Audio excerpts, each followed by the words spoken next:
Hello, everyone. Welcome to today's deep dive discussion on those economic pitfalls plaguing your grocery bills, and a quick reality check on a solution the U.S. government is selling. In today's episode, we're pulling back the curtain on Kamala Harris's promise to lower your grocery bills by cracking down on price gougers. But is this really where the problem lies? Or are we all just getting taken for a ride by a system much trickier than a single campaign slogan can fix? Let's first take a big step back and look at the situation from point to surface, analyzing the smaller granular factors at play, and then zooming out to understand the broader macroeconomic problems they represent. And, of course, all served with a dash of humor and satire. Because, let's face it, if you're paying these skyrocketing prices for your grocery basket, you may as well get a laugh to help handle the burn. You've seen the headlines.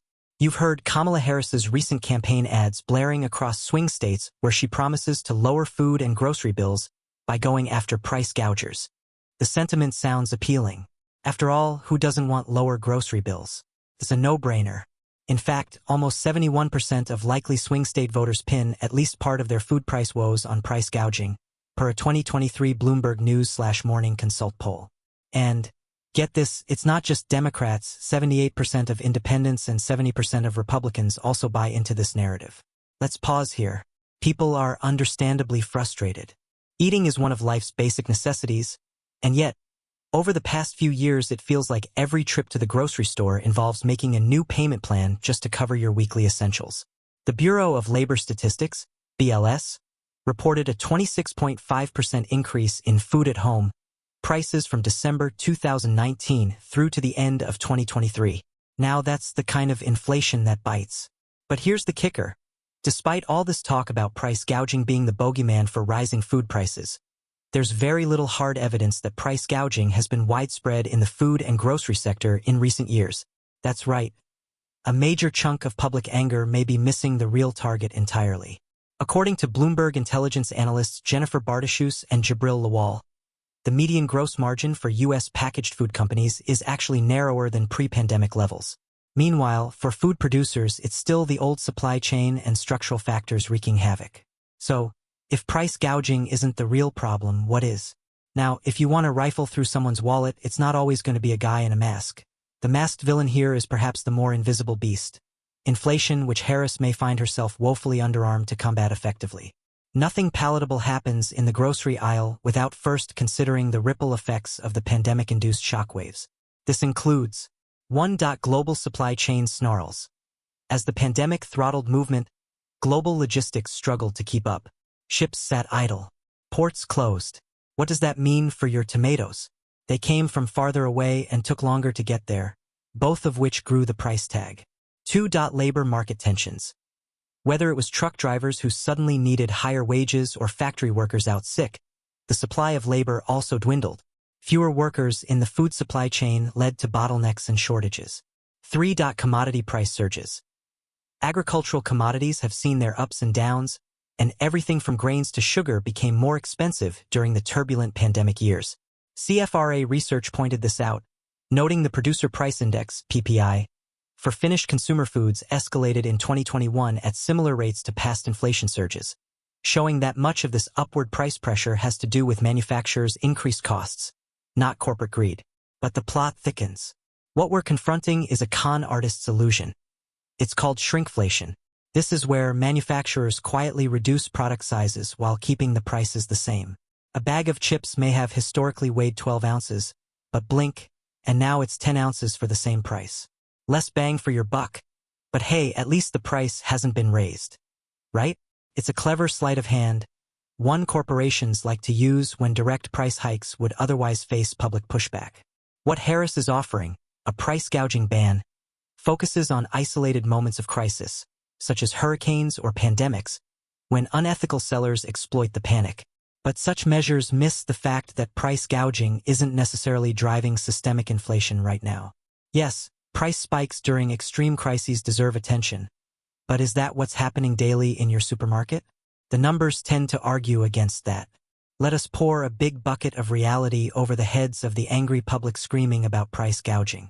In times of financial strain, particularly within an inflationary economy, it's natural for people to look for a villain. When prices rise faster than the Kardashians' social media followers, folks want someone to blame, and price gouging feels like a clear candidate. But while 71% of likely swing state voters blame price gouging for rising grocery prices, focusing all public ire on gouging lets the real culprits sneak through the back door. Let's go deeper into the financial fog bank. Kamala Harris's proposal, as well-intentioned as it may be, and trust me, I love a good fairy tale happy ending, feels like it's tuned to the wrong radio station. An 80% majority of swing state voters favors her crackdown on price gouging, but telling people that she's going to get groceries back down to 2019 prices sounds closer to a sugar pill than an actual cure. Even if we had a perfect ban on gouging, it wouldn't be a time machine taking us back to those blissfully lower pre-pandemic prices. In aggregate, economists point directly to pandemic-era disruptions and the 2007 to 2008 Great Financial Crisis for eerily familiar inflationary surges. What we're seeing today isn't a new phenomenon. Arun Sundaram, a CFRA research analyst, highlights that today's food pricing trends align largely with pre-Great Recession inflation cycles, showing that nothing unusually sinister is at play, though the growing cost of groceries is most assuredly painful. So who's holding the strings here? It's not a single player, that's for sure. What we have is a perfect storm of both structural inefficiencies and a strange economic rebound that came too fast and too furious. The pandemic caused one of the fastest global economic shocks in history, and when the economy sprung back in the wake of massive government stimulus payments, yes, let's not forget these either, demand wildly outpaced supply. The cash raining down from Uncle Sam's helicopter was great for short-term consumption, but it strained our fragile supply lines. And what happens when demand chases shrinking supply? Prices spike. According to the St. Louis Federal Reserve, personal savings rates hit a historic high in April 2020 at 33.8%. As people hunkered down, unable or unwilling to spend during lockdowns. Then, as the economy began to open up, people were suddenly flush with cash from stimulus and pent-up savings, and they spent like it was Black Friday. In effect, the demand surge was like throwing gas on an already overheated inflationary fire. Here's where corporate greed is both less and more relevant than it first appears. Economist Isabella Weber of UMass Amherst calls today's inflation cycle seller's inflation, where companies smell an opportunity to increase prices under the guise of inflation pressures, padding their profits.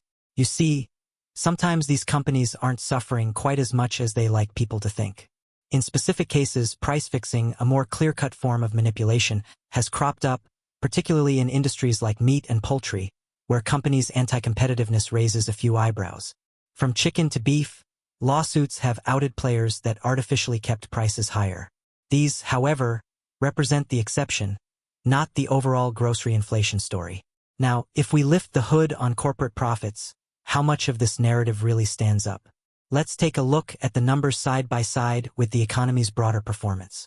Bloomberg Intelligence points out that retail food prices over this inflation cycle are mostly in sync with or significantly trailing production costs. Yes, these companies have faced bottlenecks, shortages, and sky-high energy prices like everyone else, but many, not all, pass those challenges on, measuring price increases with cost hikes rather than pocket padding. In fact, when we delve into return on net sales (RNS), essentially the profit slice taken from revenue among U.S. grocery retailers, most haven't made out like bandits. Their profit margins largely contracted as they navigated supply chain headaches and inflation-related cost surges.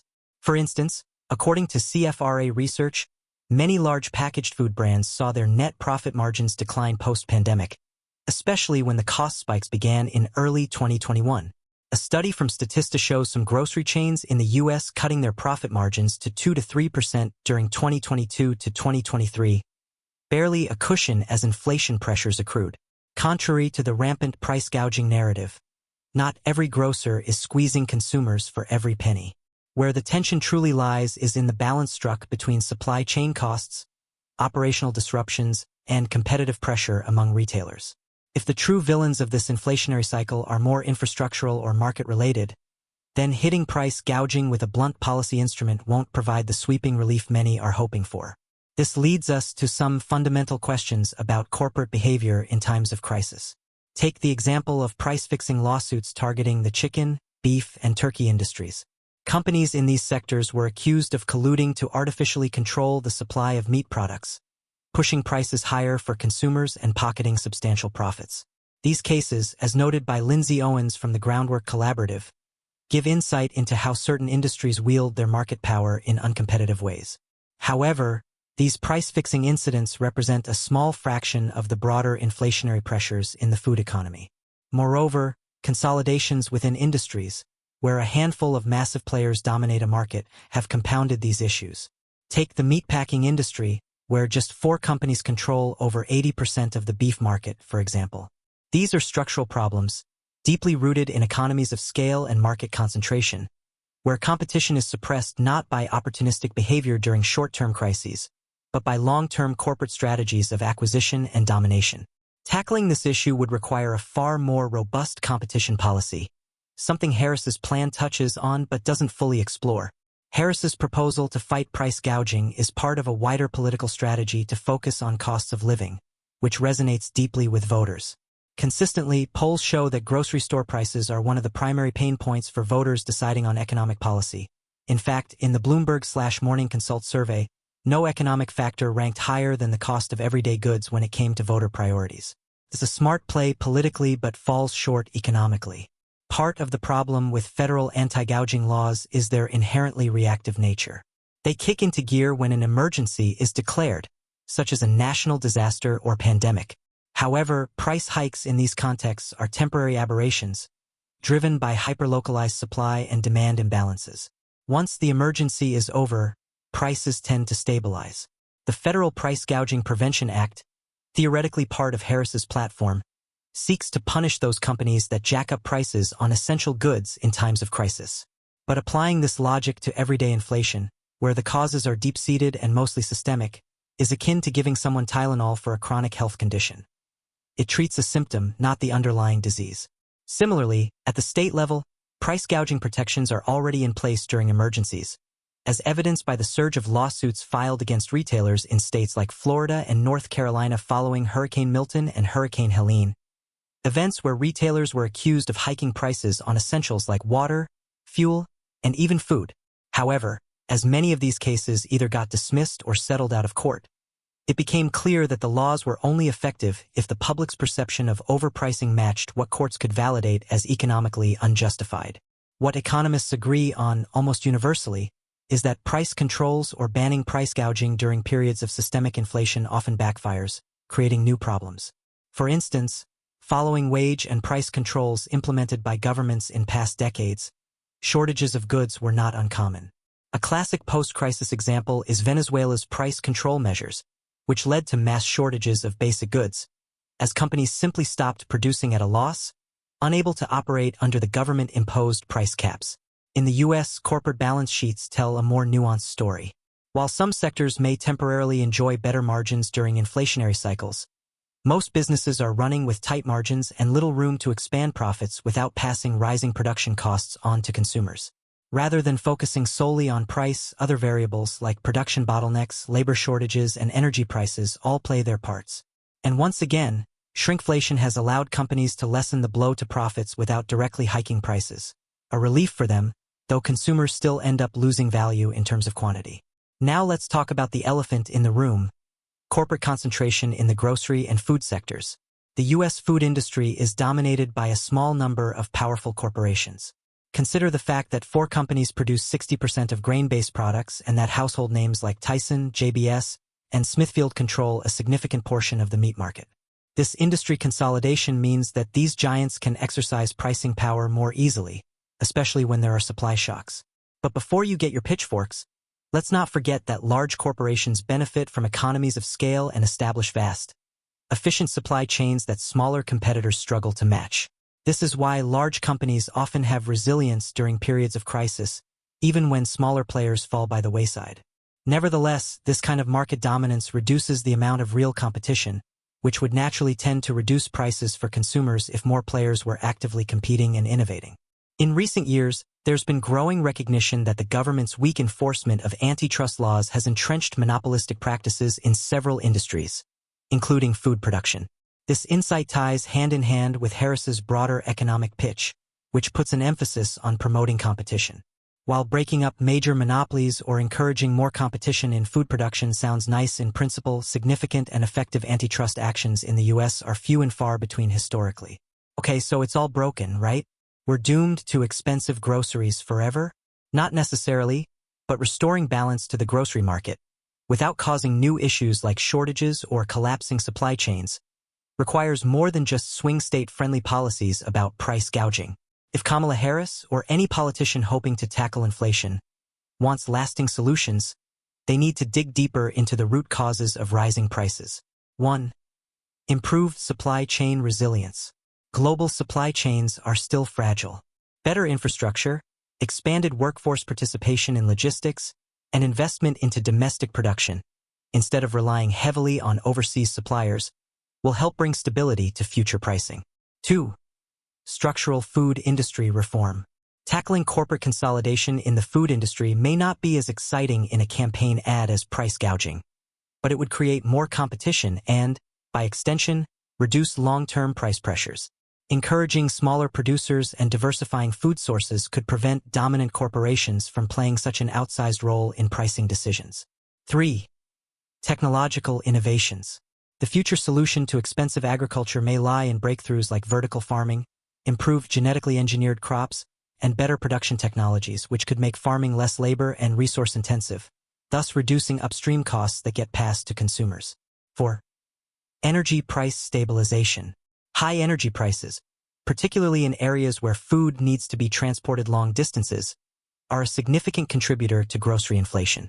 Shifting political focus towards investment in renewable energy and more localized energy grids can relieve some of the cost pressures caused by fuel price fluctuations.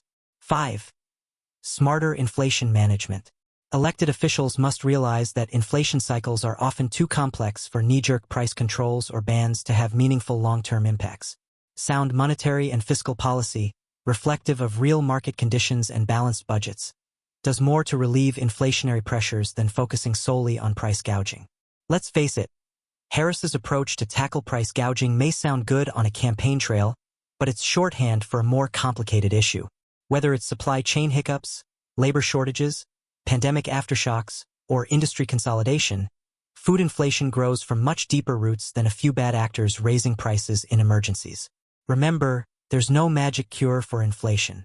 And, while tackling corporate abuse when it occurs is critical, navigating today's inflationary pressures will require systemic changes in how we approach production, supply chains, and corporate regulation. What's essential is that we stop oversimplifying economic realities into sound bites and start addressing the hard truths about what's really going on in grocery aisles across America. So, before jumping aboard the latest political slogan aimed at reducing grocery bills, let's remember that real economic solutions take nuance, time, and structural reform, not just clever advertisements. Thanks for tuning in, folks. We'll continue following how Harris, or any candidate concerned with inflation, tries grappling with these deep systemic challenges. And while they battle it out,